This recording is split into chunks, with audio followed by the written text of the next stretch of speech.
Саламатсыздарбы, құрметті әріптестер. Бүгін мен сіздерге зерде интеллектуалды ойынының презентациялық шаблонын таныстыратын боламын. Бұл презентациялық шаблонда жалпы осылай ойын былай титулный беттен тұрады, одан кейін 13 слайд бар болғаны. 5 дана карточка бар, яғни 5 сұрақтан тұрады.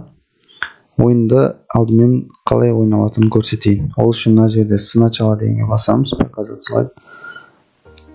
Ойынымыз осылай басталады. Зерде интеллектуалды ойын. Бастау деген батырма бір рет басамыз. Одан кейін алдымызда мынандай 5 түрлі карточка шығады. Кез келген карточканы таңдайсыздар. Мысалы, мынандай түсін таңдаймын.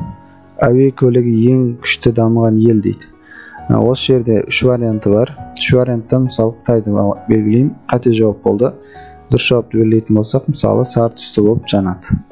Ал енді айта кететін жайт, мына жерде ойынға бірінші кірген кезде сұрағы шыққаннан кейін мына жерге бір рет басамыз сағатқа. Осылай уақыт кетеді. Уақыт бізде тез аяқталады. Осы уақыттың ішінде қысқа уақыттың ішінде тез жауап беру керек. Немесе осы уақытты біз қолданбасаңыздар да болады, қолдансаңыздар да болады. Мен әдейі осылай қойдым, басу арқылы істейтін етіп, осылай пайдалансаңыздар болады. Ал енді мына сұрақты болғаннан кейін мына жерде бізде сурет тұр, осы суретке бір рет басам, карточкаға қайтты. Енді біз пайдаланған карточкамыз жоқ болып кетеді. Одан кейін тағы да бір карточканы таңдаймыз. Молдованың астанасы, сағатқа бір рет басам. Сағат кетті. Мен мына жерден Риганы белгілеймін, қате болды. Кишинев сары түсті болды. Суретке бір рет басамыз, ашылады. Жасыл түсін таңдаймыз. Сары дұрыс жауабын белгіледік. Мына жерде суретке басамын. Басамыз, темір кені Ресей дейік, қате жауап. Одан кейін Бразилия дейміз, сары түсі дұрыс. Одан кейін суретке бір рет басамыз.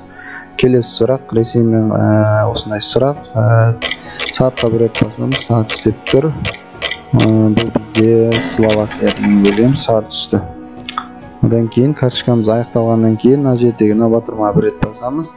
Назарларыңызға рахмет, ойынымыз аяқталады. Енді осы ойында сіздер жүктеп алсаңыздар болады. Комментарий бөлімінде мен ссылка қалдырамын. Сол ссылкадан өтіп, маған жазып, осы шаблонды жүктеп алыңыздар. Ашық сабақ, тәрбие сағатты пайдаланыңыздар. Өте қызықты өтеді деп ойлаймын. Негізі өту керек, қолдануларыңызға да байланысты. Негізі шаблон өте әдемі. Енді жүктеп алғаннан кейін істейміз. Мына жерде барлығы өшеді. Мен барлық шаблондарым сияқты осы ойындар өшіріп, мына жерге сұрағын жазасыздар. Қиын емес, өте оңай сұрағын жазасыздар. Одан кейін дұрыс жауабына мына жердегі мысалы мен дұрыс жауапты қойғам ғой.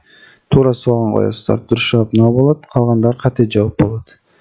Мен оны жазып қоямын. Маған өтіп жазған кезде мен дәл сондай шаблонды беремін сіздерге. Мына жерде дұрыс жауап, ал қалған екі варианты қате жауап деген болады. Сол бойынша сіздер өздеріңіздің сұрақтарыңызды жазып шығасыздар. Мына жерге тағы сұрағын жазасыздар. Мына жерге тағы сұрағын жазып, барлығын сұрақтарын жазасыздар. Енді карточкалар саны бізде шектеулі, 5 қана карточка болды. Осыны сұрақтарын немесе көбейткіңіз келсе, біз мына жерде карточканы көбейтеміз былай. Копировать етіп аламыз, белгілеп карточканы көбейтуге болады. Осылай қоямын, мысалы мен бір ашық жерге қояйын. Мыналарды жақындатып, не істеп қоюға болады. Одан кейін түсін өзгерту үшін карточкаға бір рет басамыз. Карточканы мына жерде формат рисунка өтіп, цвет линий, сплошной линий. Осыдан түсін өзгертеміз. Бұлай өзгертіп болады.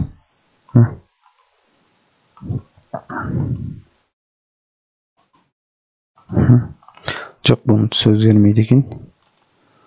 Негізі осы карточкамен пайдаланамыз болды. Егер керек болса, мынаны копировать етіп, мына негізі картинка екен. Мен шатасып кеттім. Мына жерде картинка бізде. Бұл картинканы жарайды болады десеңіздер, осын копировать етесіздер барлығында. Бесеуін копировать етіп, мынаны бесеуін жоғары, бесеуін төмен қойып, 10 сұрақ істесеңіздер болады. Болды. Мына жердегі біз мыналарды дублировать слайдпен көбейтесіздер. Дублировать етеміз, мынаны да дублировать етесіздер. Одан кейін мына жерде ортаға тығамыз. Болды. Сұрағын жазып осылай істей береміз. барлығы өзі істейді. Мына жерде дауысы бар, міне мына сағаттың дауысы бар айтпақшы. Мына жерде біз оны да жоғарылап төмендетуге болады. Міне кез келген неде қоюға болады, қатты немесе жай етіп. Одан кейін мына жердегі ойынның дауысы, оны да алып тастауға да болады, немесе жоғары төмен етіп қоюға болады. Жалпы шаблонымыз осылай, былай тестті, кәдімгі тестті осындай ойын түрінде береді. Керек болса маған комментарий бөліміне өтіңіздер. Назарларыңызға рахмет.